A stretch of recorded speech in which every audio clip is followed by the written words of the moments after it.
Thank the member for her contribution. The question is that the motion be agreed to. I call the member for Lyons. And indeed a moving contribution by the member for Cunningham.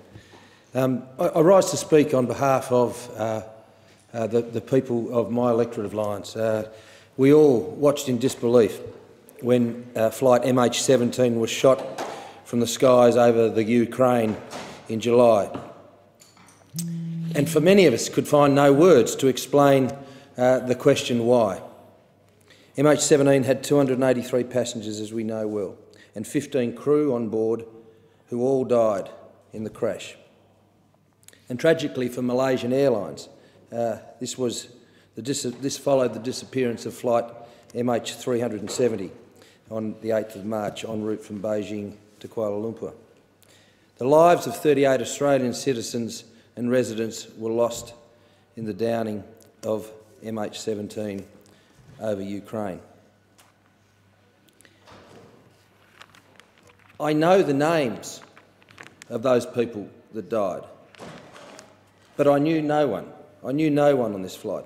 I have no connections to those people on that flight.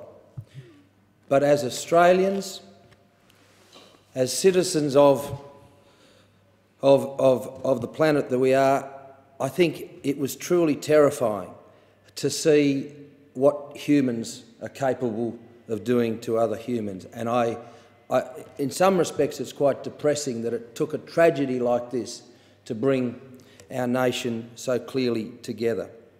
But I pay tribute on behalf of my electorate for the needless loss of life, and indeed the anger, and acknowledge the anger that was felt by many, many Australians. I want to personally thank my Prime Minister on behalf of many people in my electorate who also felt that anger, but saw in the way that our Prime Minister responded clearly the anger that he was feeling on behalf of the people of Australia, no doubt personally. And I wonder what those that fired the missile that brought down this plane, I wonder what they feel. I wonder what they feel, and I wonder if they sleep at night. I wonder if they can imagine and feel the anguish of the families who lost loved ones. I wonder whether the leaders in Russia ever lose sleep or whether they pause to contemplate the tragic consequences of their actions. I was unable to attend the memorial service held in Melbourne on behalf of those who lost their lives, but I trust and I pray that this provides some comfort to the families of those who did lose mothers, fathers, sons and daughters and grandchildren. And they must know that we as Australians are grieving with them. They must know. We cannot imagine the pain, we cannot imagine the suffering, we cannot imagine your sense of loss, but rest assured we are grieving with you. The question of why. Indeed, Australia, we are used to natural disasters. We see them every year, be they floods, be they bushfires, but natural disasters can be explained. We do recover, and nature has a way of recovering, but I think it's the emptiness that is left after such a tragedy that asks us the question, why?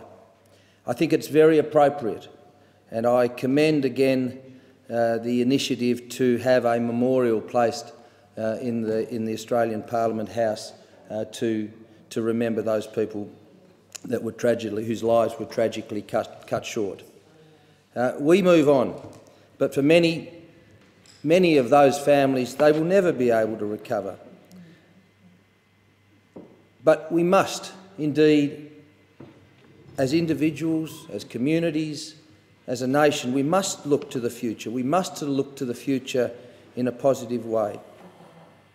Again, on behalf of the people of my electorate, and personally, I want to thank the Prime Minister, I want to thank the Foreign Minister, I want to thank the departmental staff I want to thank the experts that have helped in the identification of bodies.